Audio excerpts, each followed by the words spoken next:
तुम्हा सर्व मराठी लोकांना मोहित कंबोज माहित असेल. या मोहित कंबोजनं जे उद्धव ठाकरे मुख्यमंत्री असताना जे सरकार होतं, चांगलं चाललेलं सरकार, ते पाडण्यामध्ये या अ, महाराष्ट्र द्रोह्याचा, या बँक बुडव्याचा खूप मोठा वाटा होता.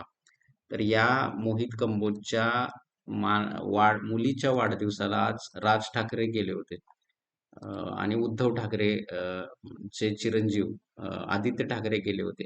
की जरा सुद्धा यांना लाज नाही आहे या दोघांना, की आपण काय करतोय, आपण कुठं जायला पाहिजेत, काय याची तारतम्य तरी बाळगलं पाहिजेत.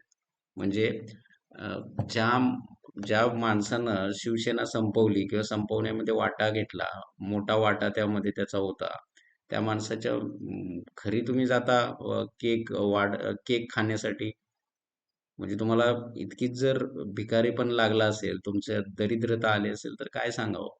म्हणजे तत्व, मातोश्री, बाळासाहेब ठाकरेंचे विचार या सगळ्यांना तिलांजली देण्याचं काम या अ, आदित्य ठाकरे या त्यांच्या नातवानं केलेलं आहे किंवा राज ठाकरे पण त्याच मार्गावर आहेत. मराठी मराठी करायचं आणि यांच्या वळचणीला जाऊन बसायचं ही यांची अ, मानसिकता आहे आणि हे आपल्या मराठी माणसाला लक्षात आलं पाहिजे की आपण काय करतोय. आणि एक लक्षात घ्या, महाराष्ट्र, मुंबई, नवी मुंबई, ठाणे हा पट्टा तर मराठी माणसाच्या हातातून कधीच गेलेला आहे. आता इथून पुढे जर आपल्याला काय आपली मराठी वाढवायची असेल, तर मराठी माणसानं स्वतः उद्योगधंद्यामध्ये उतरून स्वतःचं मराठी पण जोपासावं. या राजकारण्यांच्या भरोश्यावर राहू नये. हे काहीही करू शकत नाहीत. हे आज न उद्या यांना हिंदी लोकांची हिंदी भैयांची मतं मिळवण्यासाठी हे इथून पुढे आपला मराठी बाणा सुद्धा सोडून देतील. मराठी विषय सुद्धा ते सोडून देतील किंवा उद्धव ठाकरेंच्या शिवसेनेनं तो कधीच सोडून दिलेला आहे. त्यांनी दोपहर का सामना काढला होता. तुम्हाला माहित असेल.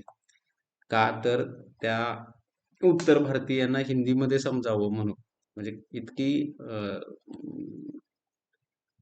नीचपणा गाठला होता यांनी. मराठी माणसाचा हक्क तर त्यांनी कधीच सोडून दिला होता. मराठी माणसाला वाऱ्यावर तर या ठाकरेंनी कधीच सोडून दिलं होतं. त्यामुळे मराठी माणसानं आता जागृत राहायला पाहिजे आणि आपला विकास हा करून घेतला पाहिजे. कारण छत्रपती शिवाजी महाराजांच्या काळात किंवा त्यांच्या अगोदर सुद्धा मराठी माणूस हा कधीच एकत्र नव्हता.